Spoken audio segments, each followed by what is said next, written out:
Cette nuit-là, sur les collines de Bethléem, le ciel était une immense couverture de velours noir, piquée de milliers de diamants étincelants. Un jeune berger de 10 ans, Nathan, était allongé dans l'herbe fraîche, les yeux grands ouverts, fixé sur l'immensité étoilée. À côté de lui, sa grande sœur Myriam, un peu plus sage, un peu plus sérieuse, veillait aussi sur le troupeau endormi. « Myriam », murmura Nathan, sa voix à peine plus forte qu'un souffle. « Tu ne trouves pas que les étoiles brillent plus fort ce soir ? On dirait qu'elles nous racontent quelque chose. » Myriam sourit tendrement. « Peut-être bien, petit rêveur. Peut-être que le ciel prépare une grande fête et qu'il a mis ses plus belles lumières. » Leur père Jacob s'approcha doucement, une vieille lanterne à la main. Son visage était marqué par la fatigue, mais ses yeux brillaient d'une infinie douceur. « Allez, mes enfants, il faut que le troupeau reste calme. Une nuit tranquille, c'est une bénédiction du Seigneur. » Il s'assit près d'eux, jetant un regard protecteur sur les moutons paisiblement endormis, mais Nathan, lui, ne pouvait détacher son regard du ciel. Dans un chuchotement, il se dit à lui-même « Et si une étoile pouvait nous parler ?» À cet instant précis, comme si l'univers avait entendu sa question, une brise légère se leva, et un silence étrange s'installa. Puis soudain, le ciel s'embrasa. Une lumière dorée, si intense et si pure qu'elle éclipsait toutes les étoiles, descendit vers eux. Les moutons, effrayés, se mirent à bêler et à s'agiter. Nathan et Myriam se couvrirent instinctivement les yeux. « Papa, regarde !» cria Myriam, la voix tremblante de peur et d'émerveillement. Jacob, tombé à genoux, joignit les mains. « Que la lumière du Seigneur nous garde !» balbutia-t-il, le cœur battant à tout rompre. Au cœur de cette lumière éblouissante, une silhouette apparut. C'était un ange, rayonnant de joie et de paix. Sa voix douce mais puissante résonna dans la nuit et sembla calmer toute la création. « N'ayez pas peur, » dit l'ange Gabriel. « Je vous annonce une bonne nouvelle qui apportera une immense joie à tous les peuples. Aujourd'hui, dans la ville de David, un sauveur vous est né. C'est le Christ, le Seigneur. Voici comment vous le reconnaîtrez.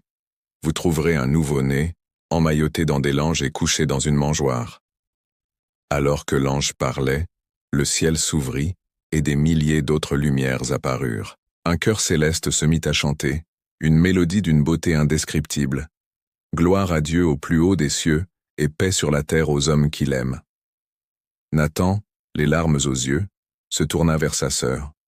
Son cœur débordait d'une joie qu'il n'avait jamais ressentie. « Myriam, tu entends ? C'est vrai, le Sauveur, il est né ? Ici, près de nous ?» Myriam, son visage illuminé par le reflet du ciel, lui répondit avec un sourire radieux. « Oui, Nathan, c'est la promesse.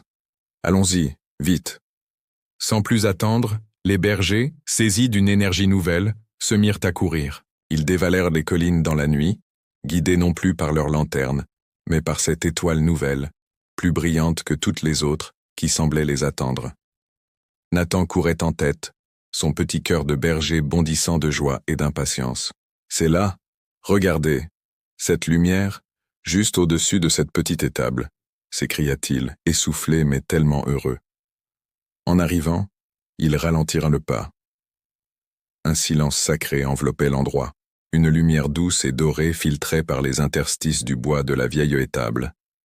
Ils entrèrent sur la pointe des pieds, le cœur rempli d'une émotion profonde. À l'intérieur, la scène était d'une simplicité bouleversante.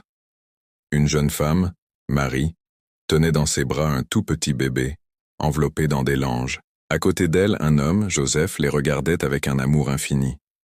Il n'y avait ni or, ni palais, ni trône.